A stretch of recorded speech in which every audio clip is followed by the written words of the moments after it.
Partagez vos observations avec Benoît Dutrisac par courriel. dutrisac@commercialcube.radio. Rendez-vous. C'est tout ce qu'il vous reste à faire. Rendez-vous. Des appels au génocide. Ils sont tombés sur la tête. Vous n'aurez pas mon 100 millions de dollars. Cruel, horrible, inhumain. Qu'est-ce que c'est que ça? Un politologue pas comme les autres. Loïc Tassé. Loïc, bonjour. Bonjour, Benoît. Je suis toujours en retard ces temps-ci. Trump et ses amis de Davos. Ben oui, t'en parlais tout à l'heure avec Alexandre qui avait juste écouté un petit bout puis qui disait que oui, il allait imposer des tarifs et il avait dit aux gens, écoutez, c'est pas compliqué, vous venez fabriquer aux États-Unis ou alors je vous impose des tarifs. Ce qui est tout à fait idiot comme politique parce qu'il peut pas tout fabriquer aux États-Unis, il y a même pas assez de main-d'œuvre pour le faire. Mais bon, mettons ça de côté. Il a parlé d'autre chose aussi, très intéressant. Il a dit, moi, je vais aller en Arabie Saoudite et tu sais, c'est les plus grands producteurs de pétrole et l'Arabie Saoudite a du pétrole très, très, très bon marché. Il leur a dit, je veux qu'ils baissent leur prix. S'ils baissent les prix du pétrole, vous allez voir que la guerre en Russie, là, entre la Russie et l'Ukraine, ça va se régler vite parce que la Russie aura évidemment beaucoup moins d'argent avec son pétrole. On sait qu'elle le vend à rabais, environ 1/3 parce qu'elle n'a pas le droit de le vendre à plusieurs pays, donc elle le vend à rabais. Donc évidemment, si les prix baissent davantage, mais la Russie va avoir encore de plus grands problèmes économiques, comme on a dit. Alors il dit aussi là-dessus, attention, les négociations sont en cours. Pour la Russie et l'Ukraine, c'est en cours et moi je suis plein d'espoir, ça semble bien aller.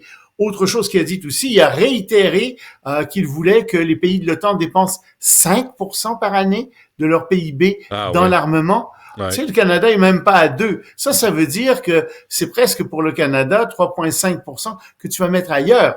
Que tu vas mettre c'est-à-dire que tu vas retirer d'ailleurs et que tu vas mettre dans la défense. Alors on va s'endetter de 3,5%. En fait, mais ça pose un problème.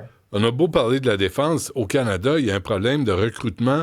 Jenny Carignan, la générale des Forces armées canadiennes, donne une entrevue dans le National Post aujourd'hui, puis il dit exactement ça. On n'a pas assez de soldats. Fait que, tu sais, t'as beau avoir de l'argent. Ils n'arrivent même pas à dépenser tout leur budget, je pense. Puis ça pose évidemment un problème. On n'a pas assez de soldats. Il faut davantage de soldats. Et ça, c'est parce que, on a une vision de l'armée qui est un peu passéiste. On a l'impression que c'est très mauvais d'être soldat, etc. Non! Tu sais, j'ai enseigné, moi, j'avais cette attitude-là. Puis j'ai enseigné au collège militaire il y a bien longtemps, il y a presque 30 ans. Puis je me suis rendu compte que mais non, c'était pas du tout comme je le pensais. C'était des gens qui avaient une belle vie. Puis c'est vrai, ils vont peut-être se retrouver au front, les pauvres. Mais quand même, il y a un bel esprit, une belle discipline, d'une certaine manière. C'est pas l'armée bêtasse qu'on caricature souvent. Comme dans Full Metal Jacket, là. Le film c'est ça. Puis ils paient des études aussi aux gens. Il y a beaucoup de gens qui vont dans l'armée parce que les études sont payées. Ce sont de très bonnes études. Je ferme la parenthèse là-dessus. Puis donc, pour en revenir à Trump, il a aussi dit des choses complètement stupides.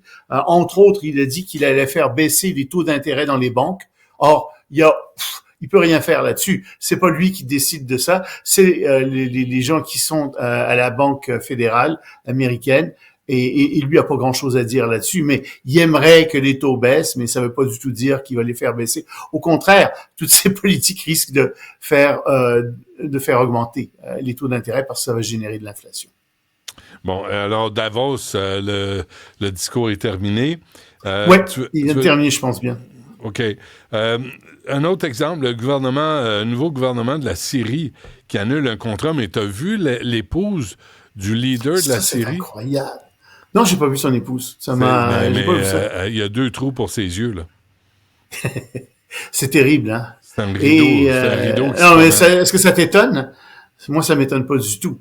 Puis ils sont en train de former les policiers avec une idéologie islamiste très forte. Puis c'est sûr qu'ils ils dérivent vers l'islamisme. Je vois pas comment ils pourraient faire autrement. Et la question, c'est où ils vont s'arrêter exactement. Ils peuvent pas faire autrement parce qu'à l'intérieur de la Syrie, t'as des gens qui sont des fous furieux, des fondamentalistes fous furieux. Et s'ils le font pas, ces fous furieux vont prendre des armes contre le nouveau gouvernement. C'est ça qui va arriver. Ouais. De toute façon, ce gouvernement est arrivé au pouvoir en disant qu'il allait imposer une règle islamiste. Mais pour en revenir à la nouvelle dont je voulais parler, ce qui est très grave pour les Russes, c'est que, figure-toi que le nouveau gouvernement a dit, le port de Tartouse, là, c'est une base militaire russe. Ben, savez-vous, on avait confié en 2019, on avait confié son administration à une société russe. On reprend ça. Ça va désormais être une société syrienne qui va diriger ça. Et pourquoi? Ben, officiellement, c'est parce que le gouvernement syrien a besoin d'argent et il dit, écoutez, cette administration russe du port de Tartous, ben, nous prend beaucoup d'argent, 60%. On veut récupérer ça. Oui, mais les Russes disent derrière, attendez, là, qu'est-ce que vous êtes en train de faire? Est-ce que vous êtes en train de nous chasser petit à petit de ce port-là? Et ça serait bien embêtant pour les Russes parce que à ce moment-là, en Méditerranée, ils perdraient le port le plus important qu'ils ont et ils pourraient plus aller qu'en Algérie, en Libye ou en Égypte, où ils n'ont pas vraiment d'installation portuaire comme telle, ça leur poserait des problèmes. Je pense pas que les Syriens chassent les Russes parce qu'ils ont intérêt à bien s'entendre avec tout le monde, mais disons qu'en ce moment, les Russes sont un peu sur les dents avec cette nouvelle.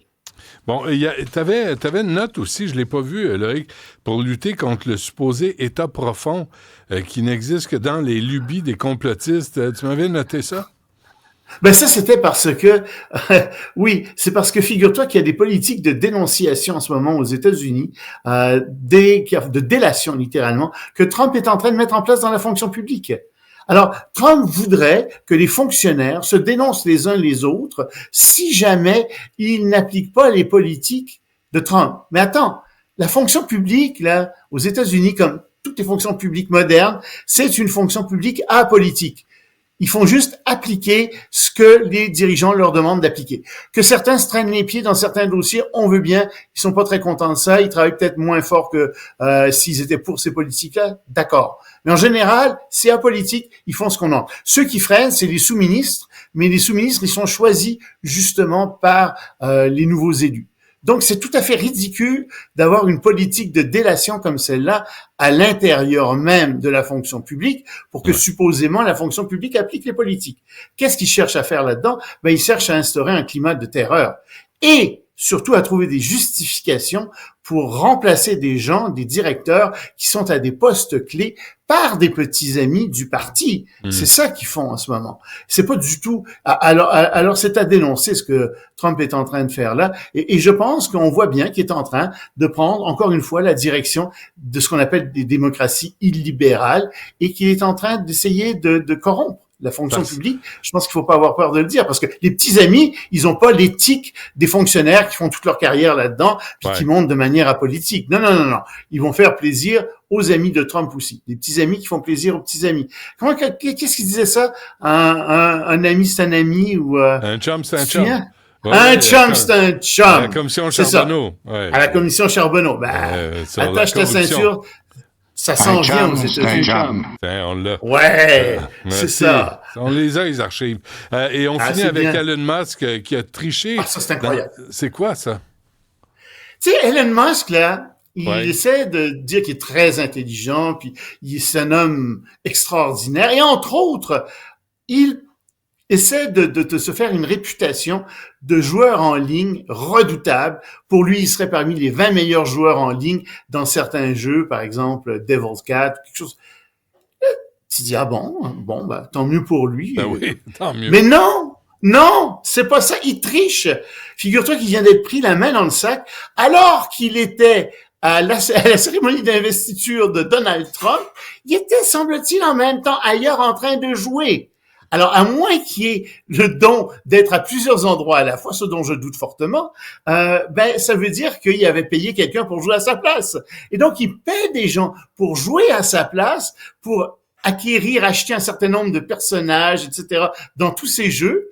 Et donc, lui a un profil qui augmente énormément, mais c'est pas lui qui joue, c'est pas lui qui connaît ça. Et d'ailleurs, on l'a vu, il y a des gens qui lui ont posé des questions, qui ont vu qu'il connaissait rien là-dedans, ou pas grand-chose. Puis en plus, le bonhomme, il achète, figure-toi, des instruments qui lui permettent de rentrer dans la programmation interne des jeux et de tricher là aussi. Donc, il triche doublement. Il triche en faisant jouer des gens à sa place, puis il triche en rentrant à l'intérieur même du mécanisme des jeux. C'est très laid. Écoute, est-ce que ça t'étonne que Trump ait embauché un tricheur? Quand on dit qu'ils se ressemblent, ça semble. Puis là, je pense qu'un tricheur a recruté un autre tricheur. Parce que Trump triche. C'est connu au golf, entre autres. Merci, Loïc. On se reparle demain. Salut.